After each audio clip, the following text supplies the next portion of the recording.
Well, we're going to get started with a new book today. Let me get it to you quite yet. I want you to think, just from looking at this story, fiction or nonfiction, and why? Nonfiction. Or historical fiction. Kenzie, go off of that. Why do you think historical fiction?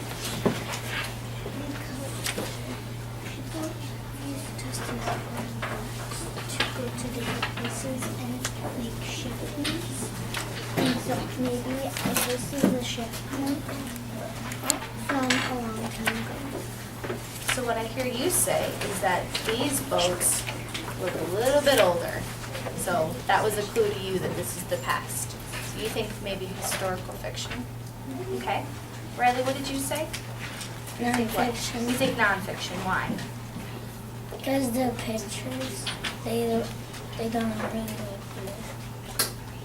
They don't look real? Oh, so are you confusing genres? Which genre tends to have a lot of illustrations, fiction or nonfiction? Nonfiction. Fiction, right? Remember nonfiction is like the books you just wrote, your go-kart book, right? Real topic. Whereas this, it's got illustrations, bless you. So this tends to look a little bit more fiction. What did you think? Nonfiction. You think nonfiction? Why do you think nonfiction? Because of the boats. What about the boats? Well, on the top, they're like ripping apart. So What? So what makes you think that would be nonfiction then? What about the boats makes that nonfiction? What do you know about nonfiction? We just talked about the difference between fiction and nonfiction. fiction is more illustration. Illustrations. So did you mean nonfiction or did you mean fiction?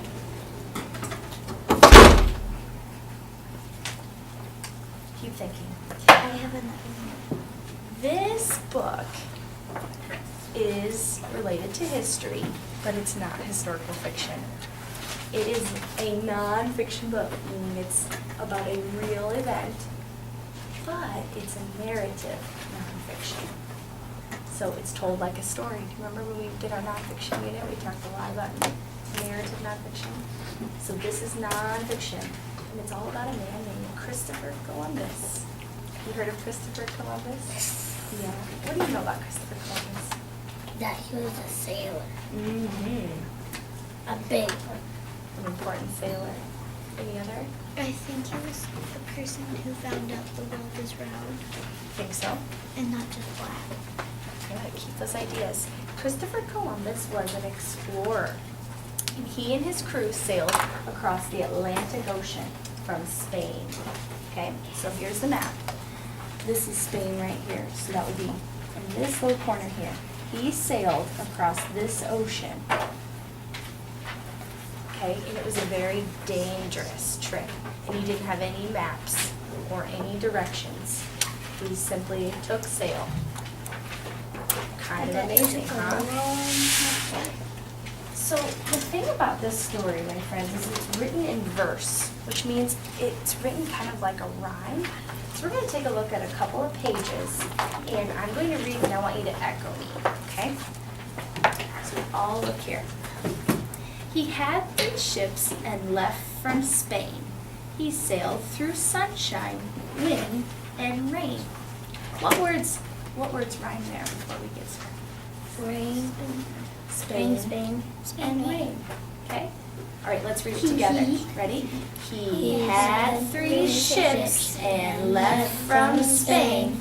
He sailed through sunshine, wind, and rain. So when you're reading this, you're going to have a really good strategy to help you figure out some of these words, right? You know that the end of the sentences always need to what? Always going to what? Right. Let's look at another one. He sailed, listen once. You listen, try to figure out which words are rhyming. He sailed by night, he sailed by day. He used the stars to find his way. Read that Well, the with me. stars are kind of He sailed by night, he sailed by day. He used the stars to find his way. What rhyme there? Day and way. Okay. Now, things do get a little tricky. They all rhyme, but some of these sentences are written in a way that doesn't quite make sense, but the author switched the words around so they could rhyme. Listen to this one. Then the workers went to sleep, and others watched the ocean deep.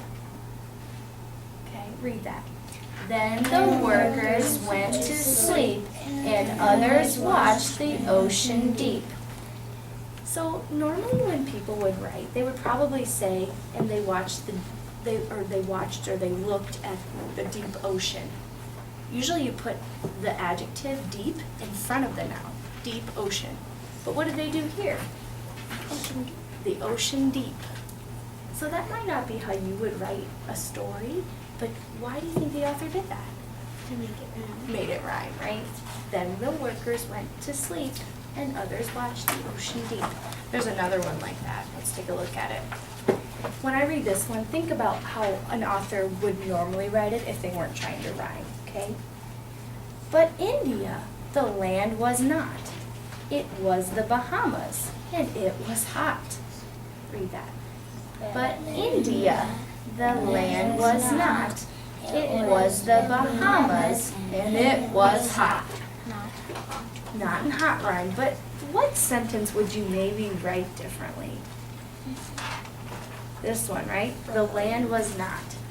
But India, the land was not. An author would probably write that. It was not. It was not India, right? But to make it rhyme, the author switched it up, okay? There are also a couple of words I have to plan out, just a couple before we get started. And the first one is here. I want you to take a look at this word. How can we problem solve that word? Compass. Compass, so you can chunk it. Compass. What's another strategy we could use? We can chunk it. What else could we do to figure out what it should be? Okay, besides using the sounds, what's another strategy we can use to figure out what a word is? Read it. Read around it, right? So let's skip it.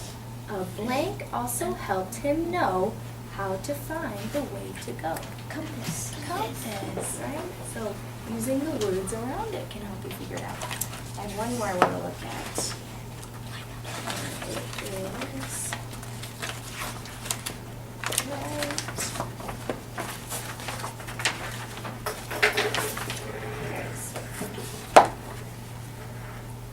this word is ara, but this word is the one I want you to try to figure out.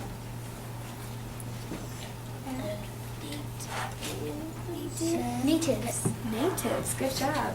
I heard Kenzie using a short sound, and then I heard Zoe flipping it to a long sound. Why did you flip that word to a long sound? Because there's an I in there. Is it the I that makes the A say its E. name? It's the E, right? Just like your word study. The Arak natives were very nice. They gave the sailors food and spice. I don't like spice. Me too. All right, listen carefully. I'm going to give you your book, and I want you to start reading. And this is your purpose for reading. Read to find out what Christopher Columbus discovered on his journey. What did he discover when he was exploring? Okay. I actually know a little bit. When I tap in, I want to hear you. My grandma 1419 to Congress sailed the ocean blue. There you go. Turn the next page. He had 3 ships and left from Spain. Remember where he was? Spain. What's this word? Rain. Rain. So it has to Spain. rain. Spain. There you go. Spain. He sailed through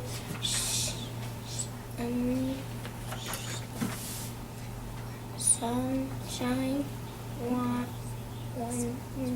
and rain. Okay, one more time. He had ships, and they left unstained. He sailed through sunshine, wind, and rain. Look at you. You keep going. I'll check in with you back. Adventures you never see on this rock cloud. I hope Okay, let's take a look at that page. Some tricky stuff. I'm gonna check you right. That one. Indeed. So, use your clue. Remember, in this book, it's a verse, so it's gonna rhyme. What was this word? True. Make it rhyme. Yeah, what's a crew? Isn't A it? bunch of sailors. So remember, in this book, you can But they self don't have correct. the same ending. I know. Rhyming means they have the same ending. Not always. They just have to have the same sound. I But sailor especially on this day. From this day. American Just sailor go back. were very nice. They gave the I think somebody told him that he was told to find some spice. Is that what he found? farmers Can you show me where you found that? to find some gold to bury back in here. That's easy. Can you show me the sentence where it said? Then You got told. it. Okay, we ran out of time. But remember that purpose. I want you to read this again tonight for homework and figure out what did he discover on his journey. What did he discover? Okay? Good work today.